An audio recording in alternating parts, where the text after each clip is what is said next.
Hi everyone, কেমন আছো? আশা করি তোমরা সবাই ভালো আছো আর আমিও ভালো আছি। তো কালী পুজোর উদ্দেশ্যে সবাইকে জানাই আন্তরিক শুভেচ্ছা, ভালোবাসা এবং প্রণাম।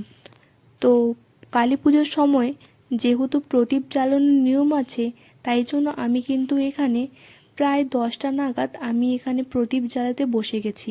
তো এত দেরি করে কেন? কারণ আমি তো বাড়িতে ছিলাম না, তাই জন্য আমি রাত 10টার সময় একটু সাজুগুজু করে ছবি তুলবো বলে আমি একটু শাড়ি পরে আমি এখানে প্রদীপ জ্বালিয়ে নিচ্ছিলাম।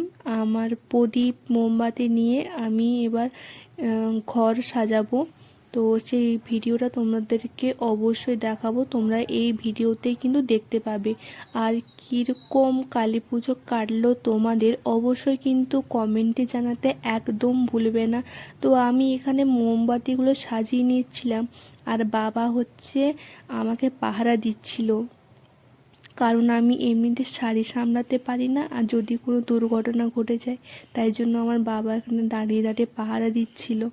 আর আমি একটু ঝুরঝুরি নিয়ে আমি একটু কালী পুজো সেলিব্রেশন করছিলাম। এটা হলো আমার ধরানো তুবড়ি, আর আমার ভাই এখানে জল বোম ফাটাচ্ছে। আমি যখন ফাটিয়েছিলাম তখন আমি ভিডিওটা নিতে পারিনি। আর এটা আমার সবথেকে বেশি ভালো লাগে, ফানাস ওড়ানো। Just wow!